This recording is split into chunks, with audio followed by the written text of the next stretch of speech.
Hello, let's welcome to Her Story Conversations, Dr. Aparna Hegde, an internationally renowned urogynecologist, social entrepreneur, published researcher, and a TED Fellow. She's founder of the NGO Arman. Dr. Aparna has recently been listed by Fortune as one of the world's 50 greatest leaders.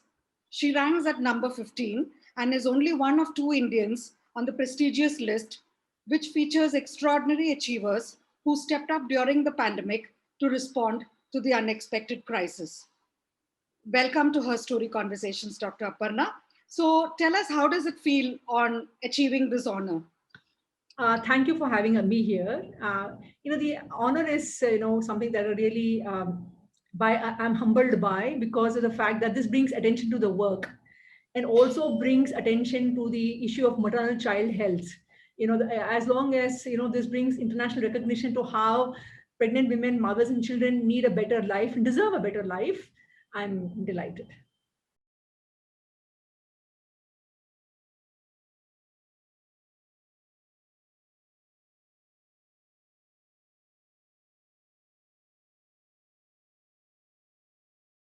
Pervasive systemic problems led to loss of lives of mothers and children that was completely preventable. Day in and day out, I saw these stories, women dying and children dying in very horrific situations. And one small thing done correctly in the antenatal period or infancy could have saved their lives. And if they didn't die, they went back to the slums or the villages they came from with extreme morbidity. Sometimes death is better than just, going back with, terrible sequelae of the, high-risk pregnancy conditions or infancy conditions that come to the hospital with. And I realized very early on that if you really want to impact lives, you have to go into the community so that these risk factors are taken care of much earlier and they do not come in that dying state, right? And also the tertiary hospitals then are not overcrowded and can obviously work better. And overall, there's reduction in maternal child mortality and morbidity. And then I also realized that if you really want to impact India's numbers, given the scale of India's problems, every solution we designed had to be scalable, designed for scale from day one in a manner that's cost effective to scale across the country, yet the impact remains the same without dilution of, so then the mobile phone came to India, in the middle of my residency, and immediately in no time it spread through the country. And it was very obvious that it was a tool that you could use to reach across to women and health workers, both, more often than is possible in traditional models. Also, it is very obvious it's a tool that they would upgrade themselves. So you could kind of keep pace with the upgradation and develop more detailed, nuanced programs.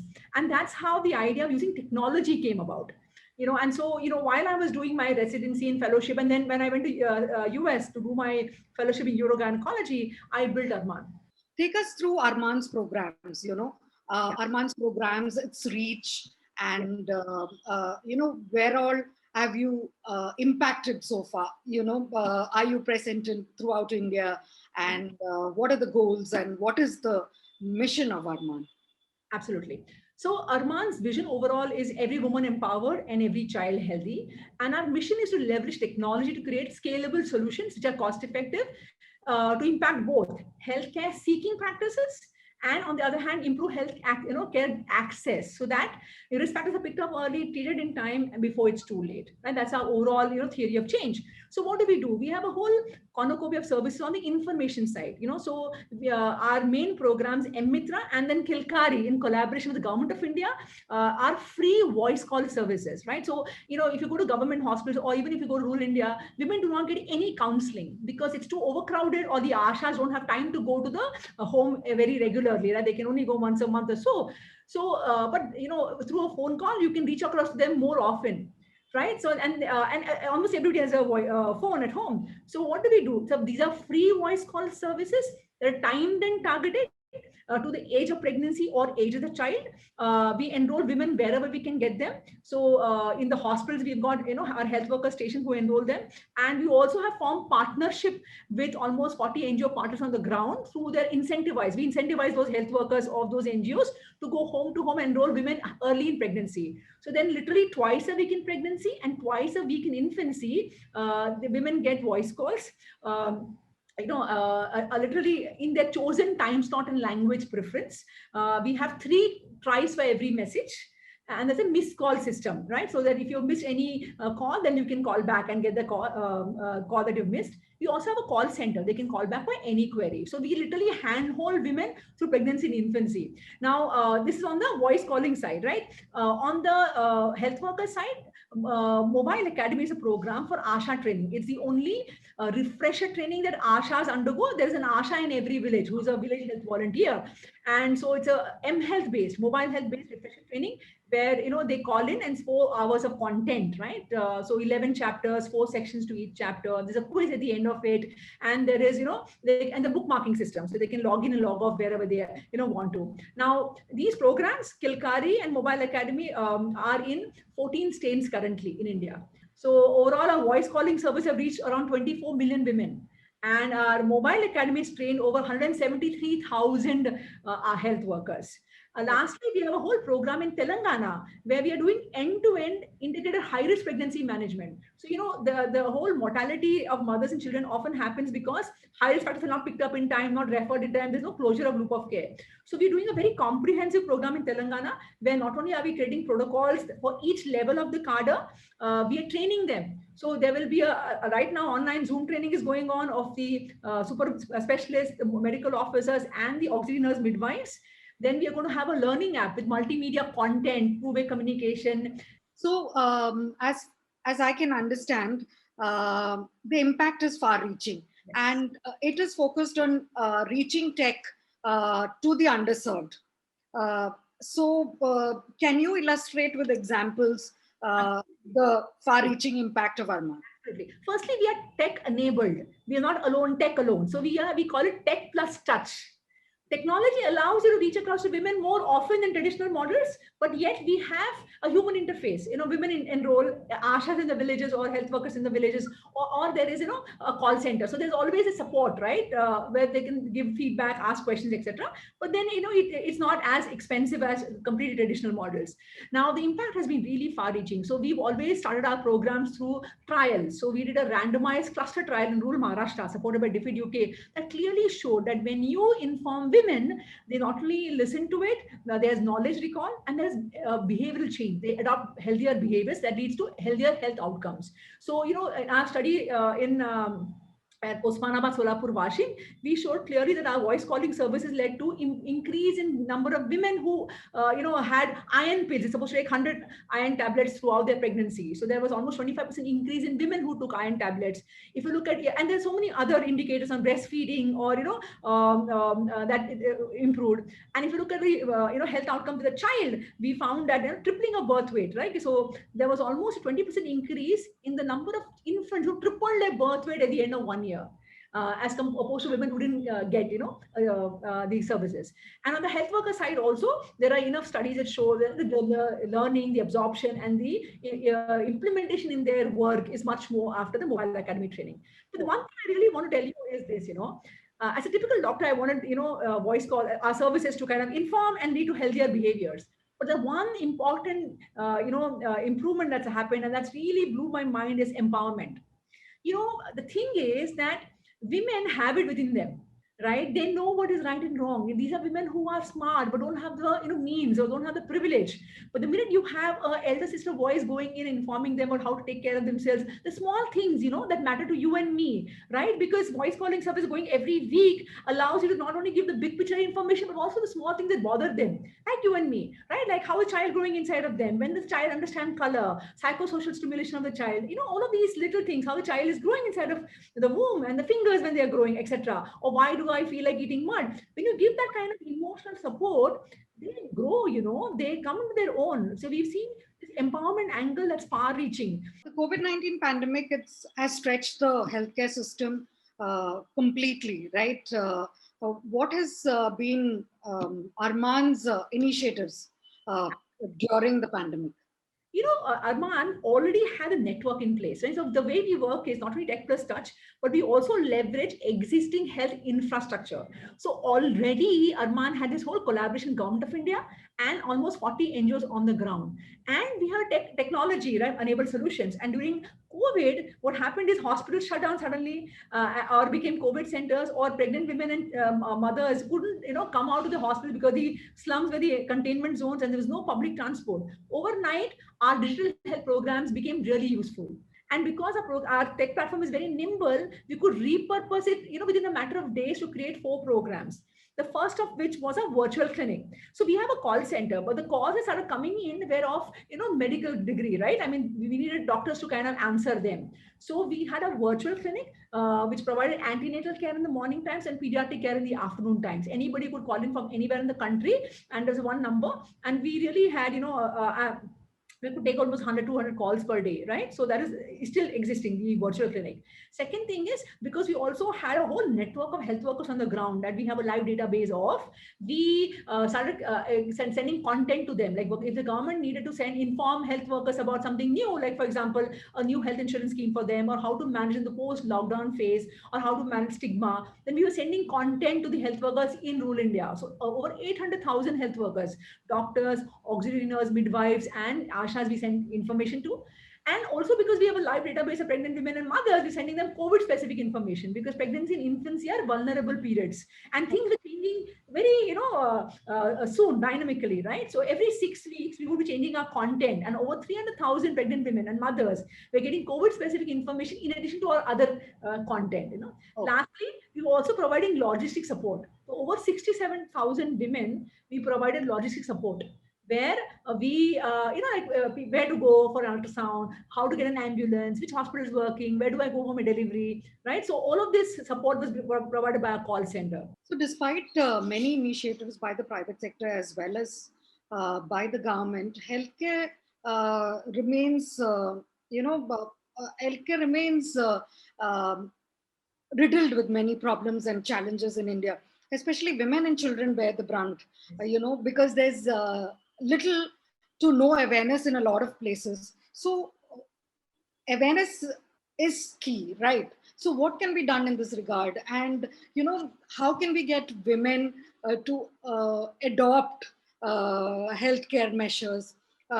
Because a lot of them are still unwilling, in a lot of places, they're still unwilling. And how do you remove stigma associated with healthcare, or how do you raise more awareness when it comes to healthcare? Yeah, if you realize, one of our two of our major programs of Arman are targeted towards healthcare information, because I saw that over and over again, lack of education and lack of exposure led to a point where, leads to a point where women do not have access to information about how to take care of themselves and their child, and they don't even have the agency.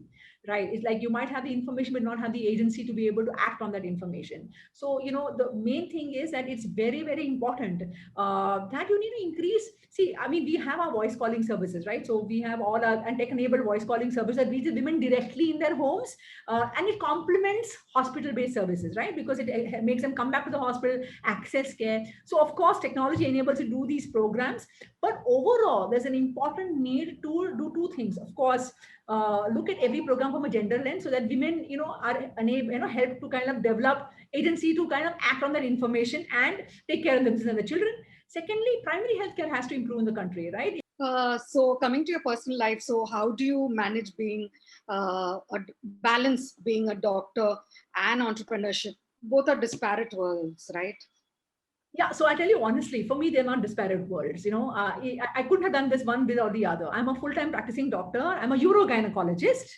While I was building Arman, I was also doing my fellowship program, and now I'm an honorary associate professor of urogynecology at Kama Hospital. It's my giving back in urogyne, and I also got a private practice in Mumbai and Delhi. Now, for me, urogyne treats what Arman tries to prevent. So one feeds off the other, and being a doctor and also working in a government hospital as an honorary professor, associate professor of urogynecology, it really brings me in touch with the women whom we are trying to kind of help. Right? If I was not doing this as a founder of an NGO, which is now established, I must say this, we're in 16 states now, right, of India, right? So, I would not been having in touch with the field, because we have our, 110 people working in Arman. my being a doctor, my going to government hospital, giving my service every day in the morning time keeps me in touch with the women we are trying to serve through Arman. So it's like, one goes with the other. And for me, medicine is science, service, and research. Right. So I'm also a researcher in my own urogynecology world. I'm in 2D, 3D ultrasound of the pelvic floor. I'm one of the world's researchers. I teach it internationally.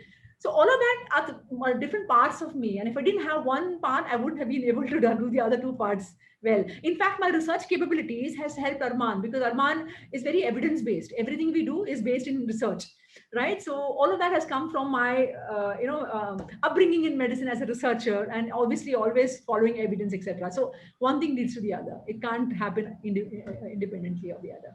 So, Dr. Aparna, what is your typical day like? Typical day, I try and get up early. I mean, 4:30 is when I try to get up, and then I'm doing my research work, or there is some reading to do, and or Arman, strategy to kind of, I mean, there are so many grand proposals we write. So in the morning time, I really focus on that. I'm trying to get in some exercise now. So I mean, around 6:37, I would kind of try and do some exercise. Then I go to the hospital, and then I go to Kama Hospital. Until 1 o'clock, I'm in Kama Hospital. I give my services for free. As I said, I'm an honorary associate professor of urogynecology. And then obviously, then I'm in between travel, I'm taking meetings. I'm working, in between patients on, obviously a lot of Arman work, and obviously research work for urogynecology. And then I go to my private practice in the afternoon. To those women who are hesitating to take the vaccine, what would your advice be? Because there's still a lot of myths surrounding vaccination, right? Yes. Especially when it comes to women. So what would you tell them? Extremely important, and it's not just for women, right? Men too. There should be no hesitancy, because the two kinds of vaccine that are being used. One is a killed vaccine, right? And killed virus vaccine, that's Covaxin, and the other one is a adenovirus, vaccine, and that's Covishield. Both of them have been proved. I mean, these kind of vaccines have been proved to be harmless, right? Even if you're worried about data for these vaccines, please understand that kill vaccines have been used for a long time, right? So don't worry about that.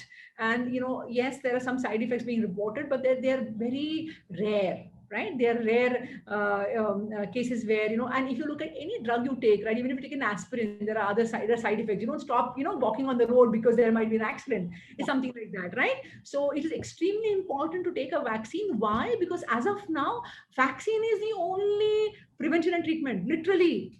Yes. Because none of the drugs, if you look at it, if you get COVID, then none of the drugs that we use have been actually found to be useful. And lastly, now evidence is coming out that if you even take one dose of vaccine, if you get COVID after that, your course is milder. Correct. And we're seeing that over and over again. So now people like me, right? We are vaccinated. I am every day going and seeing patients both in government hospitals and in private hospitals. There's been no, lockdown for doctors like me. I also go into the slums, and I have been safe. I have not been COVID positive at all through this whole time, right? Because of the fact that I'm vaccinated. The second wave, I could take on easily because of that, right? So it's important to not, and also not to succumb to myths. Right, because I know this, right? Even the lady who works in my house, our domestic help, I got her vaccinated, and like she was telling me that when like a lot of people in her community or around her are talking about like things like, okay, they're giving you a vaccine meant for dogs and things like that, right? And all kinds of myths that are coming out, and one must not fall prey to them, right? Because one must not listen to WhatsApp, one must listen to experts.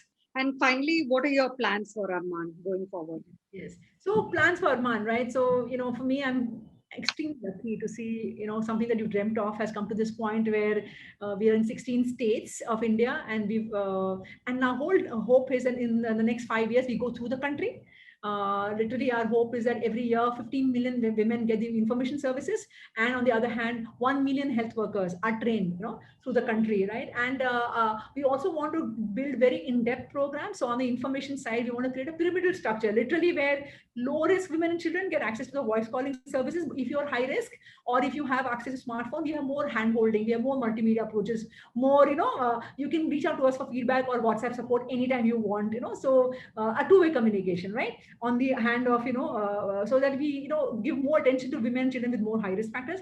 And the other hand, we want to train the ASHAs and ANM. So both our Kilkari program and our mobile academy program, for the ASHAs and the Oxygeners midwife training program, all of them are going to multimedia now. So we more more hand holding, more, so that they feel supported, right? And so that over time, we are hoping that we can pick up risk factors and reduce the number of women and children with risk factors from 50% to what it should be, literally less than 25%. That's our plan for the future.